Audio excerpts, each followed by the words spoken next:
नमस्कार दोस्तों, आज आपका देसी न्यूज में स्वागत है। हमारे साथ आज संदीप गुडेला, प्रोफेसर संदीप गुडेला जी आए हैं हमारे स्टूडियो में, और ये वार्ड पार्षद भी हैं।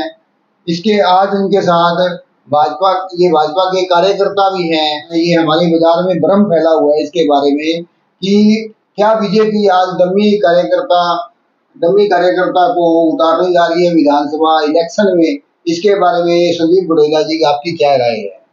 सबसे पहले देसी न्यूज के सभी दर्शकों को, मेरे शहरवासियों को, क्षेत्रवासियों को मेरा नमस्कार। और जिस तरह से आपका सवाल जो है वो पूरा आपने इस तरह किया कि क्या भारतीय जनता पार्टी जो है इस विधानसभा क्षेत्र में जो अपना प्रत्याशी देने जा रही है वो डमी प्रत्याशी है क्या, यही आपका सवाल? यही अपने बाजार में भ्रम फैला हुआ है। लोग हमारे को पूछ रहे हैं कौन आएगा बीजेपी पार्टी में, कौन कैंडिडेट उतारेगा, किसको उतारा जाएगा, ये क्या बीजेपी ऐसा ही काम करेगी या नहीं करेगी? तो देखिए, सबसे पहले तो मैं अपने सभी दर्शकों को बता दूं कि मुझे आधिकारिक तौर पर इस बारे में कोई भी सूचना नहीं है, और ना ही अभी तक पार्टी के जो हमारे शीर्ष संगठन है, जो यहाँ का जो जिले स्तर का है, उनके पास भी इस तरह की कोई सूचना नहीं, और ना मुझे आधिकारिक सूचना है। तो आपको क्या लगता है कि कौन आएगा बीजेपी कैंडिडेट, कौन उतारा जाएगा विधानसभा इलेक्शन में? और फिर आपने जो बात कही डमी कैंडिडेट के बारे में, तो मैं आपको बता दूं कि भारतीय जनता पार्टी जो है पिछले 10 साल से राज करती पार्टी है, और पूरे देश के अंदर भी तीसरी बार ये सत्ता में आए हैं।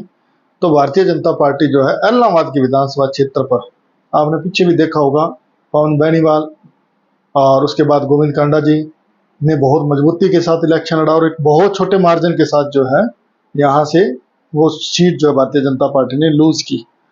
और जिस तरह से आपने बताया कि जनता के बीच में भ्रम फैल रहा है, तो ये भ्रम जो है अगर फैल रहा है तो ये गलत है, और मैं भी मानता हूं कि इस तरह का भ्रम नहीं फैलना चाहिए, और पार्टी को भी इस तरह का कोई कार्य करना चाहिए ताकि लोगों के बीच में ये भ्रम ना जाए। क्योंकि अगर ये भ्रम फैलता है तो कहीं ना कहीं भारतीय जनता पार्टी को ही इसमें नुकसान है, और हमारे जैसे कार्यकर्ताओं को भी नुकसान है, हमारा भी मनोबल डाउन होता है। और रही बात, भारतीय जनता पार्टी को अपना एक मजबूत उम्मीदवार जो है इस विधानसभा क्षेत्र पर लेकर के आना चाहिए, और बहुत ही मजबूती के साथ ये इलेक्शन लड़ना चाहिए। कहीं पर भी 1% भी इस तरह का कोई मैसेज जो जनता के बीच में नहीं जाना चाहिए कि भारतीय जनता पार्टी जो है डमी कैंडिडेट यहाँ पर खड़ा करना चाहती है। ये बातें मैंने भी सुनी हैं, और लेकिन मेरा अनुमान है कि भारतीय जनता पार्टी इस सीट को, इस विधानसभा क्षेत्र को बड़ी मजबूती के साथ लड़ेगी, और अपना एक मजबूत प्रत्याशी यहाँ पर देगी, और पहली बार भारतीय जनता पार्टी जो इस विधानसभा क्षेत्र पर अपना जीत का परचम लहराएगी, और जो बातें ये चल रही हैं, जो भ्रम चल रहा है, इस पर पूर्णतः विराम लगाएगी। और हमारे साथ वो मीनू बेनीवाल जी समाज सेवी हैं, वो भी टिकट मांग रहे हैं, उनके लिए क्या कहना चाहेंगे? वो टिकट के दावेदार हैं, जो क्या कर, उसके बारे में आप बताएंगे क्या है ये? जो मेरे स्तर पर अगर बात करूं तो मीनू बेनीवाल जो है पिछले काफी समय से इस क्षेत्र में, जो इलाहाबाद विधानसभा क्षेत्र है, इस क्षेत्र में कार्यरत हैं, समाज सेवा के क्षेत्र में भी कार्यरत हैं, और पिछले दिनों से वो राजनीतिक गतिविधियों में भी शामिल रहे हैं। लोकसभा का चुनाव हो, चाहे किसी के सुख दुख हो, सब में वो भाग ले रहे हैं। और बिल्कुल ये एक मानकर चलिए कि वो भी एक प्रत्याशी जो है यहाँ से प्रत्याशी हो सकते हैं। अगर मीनू बेनीवाल यहाँ से विधानसभा क्षेत्र, इस विधानसभा क्षेत्र से प्रत्याशी होते हैं, तो भारतीय जनता पार्टी के मजबूत प्रत्याशियों से होंगे। चाहे गोविंद कांडा को मिले टिकट, कांडा परिवार में से किसी को मिले, चाहे मीनू बेनीवाल को मिले, ये दोनों ही लाइन 1 के मजबूत प्रत्याशी हैं। और अगर यहाँ दोनों में से कोई भी अगर आता है यहाँ से इलेक्शन लड़ने के लिए, तो विपक्षी पार्टी के लिए ये बिल्कुल एक जो है। आज आपने फेसबुक पे 2 पोस्ट आपकी देखी है, मैंने आपकी फेसबुक पेज पे, उसमें लिखा है कि वो आज पहले तो रवि लड्डा जी ये विधानसभा इलेक्शन में मजबूत कैंडिडेट है आपके, ये फेसबुक पे मैंने देखा है, इसके बारे में क्या बताएं? देखिए, पिछले 2 दिन पहले इस बात की चर्चा आपने जिस तरह बताया ना, जो शंका जो है लोगों के बीच में आई, वो कहीं ना कहीं उस जो पोस्ट मैंने डाली थी उसके बाद से मेरे पास भी लोगों के फ़ोन आए, और ये मानकर चलिए कि जो पूर्व चेयरमैन जो हमारे हैं रविंदर जी लड्डा जो हैं, वो भी एक बड़े कद के खिलाड़ी हैं राजनीति में।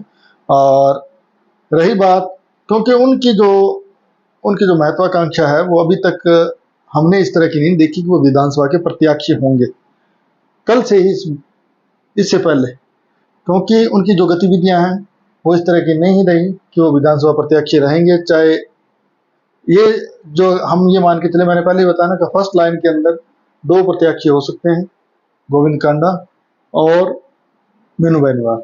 इन और दोनों आपने वो जो राजेश कनवारिया की पोस्ट शेयर की हुई है, मैंने बताया ना, ये फर्स्ट लाइन के अंदर Govind Kanda and Meenu Beniwal. Second line के अंदर जैसे हमारे अमीर चंद जी हैं, बड़े ही अच्छे सूझवान प्रत्याशी हो सकते हैं।